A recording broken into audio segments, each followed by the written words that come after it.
Hey folks, it's Coen here from Coen Farm. In this video, I wanted to show you an update about how our gardens are doing with the cover crop this year. So if you haven't seen the video I did earlier about how I showed how we planted all these different cover crops here, the rye, the oats, the clovers, the peas and everything else, the process where we went through and we rototilled this, or broadcast the seeds on the surface, rototilled it in, and then planted our gardens in the rows here. You can head over and watch that video first, because this will make a lot more sense. But now that we're in the middle of August here, and I just finished cutting the cover crop here for the 4th time. So, 4 times now this cover crop has been about this tall. This is mostly the rye coming through here, and basically I come through with a scythe, and the shorter the blade, the better. This one is only about, I think it's like a 21-inch blade, and I got that from scytheworks.ca. It's a Canadian company. There's also companies in the States that you can get them. But basically I just come through and I follow along the rows here, and I scythe from either direction. So once going this way, and I turn around and go the other way, and it basically leaves a windrow of mulch right in the middle. And then I just come along with a 3-pronged pitchfork, and we just mulch it around to try to cover all the soil so that there's no bare ground showing. And what that does, as you can see, this is the stuff from the 3rd cutting. This is the stuff from the 2nd cutting, and that's the stuff from the 1st cutting. And all of the organisms in the soil here, we've got all kinds of earthworms and little microorganisms that are just running around there, and they're turning all this stuff into just incredible soil nutrients. I actually just did another video about my process for doing a soil health test as well, that kind of walks through, and I think we had 13 earthworms in a square foot of soil in this garden here, just tested right over there. And at that number, there'd be over 1 million earthworms per acre. This is about an eighth of an acre, so you're looking at a couple 100,000 earthworms.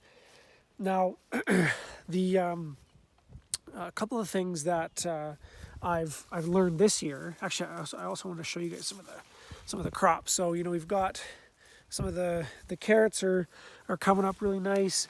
We've got some of our beets, and if we come over here and we can check out, we've got some of our beans here. We just picked these the other day, so there's not a lot on, but there's another batch coming, and they're still flowering. We actually interplant our beets and our carrots together. It makes seeding the carrots a lot easier. And I've got some onions over here. So these guys are, see how they're doing. So it's not a super big one, but the yellows over here, there's a whole bunch more. You can see the mycelium, and there is some mold that's growing on the surface as well. It's been a really wet year, but let's take a look at some of these yellow onions here. These guys are just fantastic this year. Look at that. So I mean, one of the concerns is that with all this cover crop, are you going to be out competing the crop that you do want to grow? And this is the 5th or 6th year we've done this, and we've never had any issues with the cover crop, as long as you keep it mowed back fairly short. And whenever the cover crop gets large enough that it starts to outcompete, you have to come in and cut it. Now, one thing that we have done differently this year that we're probably not going to do again is put rye in our garden. And it's the first year we've ever done it, and one of the things that we've noticed is that the rye, which is a biennial, meaning that it has to go through a cold vernalization period in the wintertime in order for it to go to seed. So this stuff here, this is rye, and it won't produce a seed head this year, which is really nice because you don't have to worry about it, self-seeding and causing problems if you didn't want to have seeded again. But next spring, it would continue to grow and produce a seed head. It would actually get about 5 or 6 feet tall, and it's a really old grain crop that was, I think it's from Russia, I think. Anyways, it's from Europe, but typically we've only done annuals in the garden, so things like barley, peas, oats, and those work really, really well. But we noticed that we could only get about 2 cuttings out of those before they would die. And so I thought I would try some rye this year to see how that would work. And like I said, this is the 4th time I've cut, and actually cutting it shorter before it was getting taller.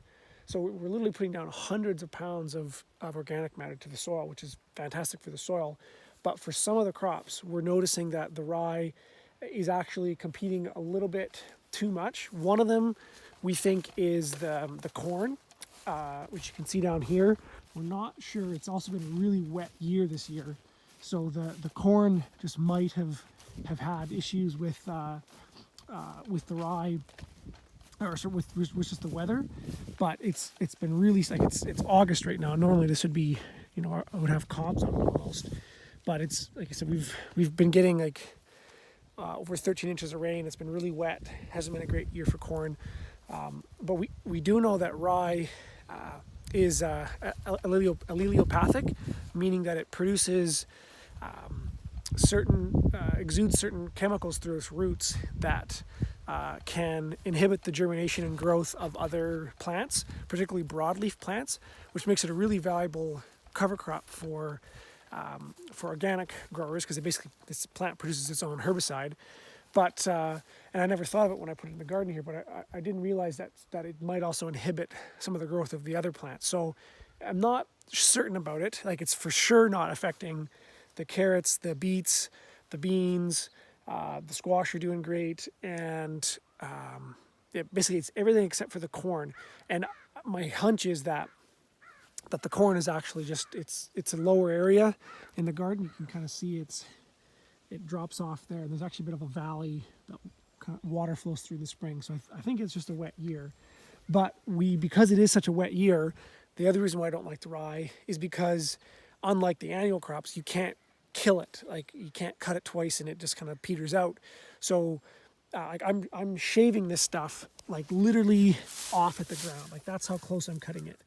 And in some cases it's actually even straight off at the ground, but it just keeps bouncing back. Like in a week I'll have to cut this again, which I hadn't expected, because we're getting so much rain and it's a cooler year. It's the ideal climate for that rye to grow, and so we're actually running into some mold issues with some of our crops, like our zucchinis. Some of the flowers are starting to get a little bit of mold and kind of mildew on them, and we might kind of see there that's likely because when this stuff is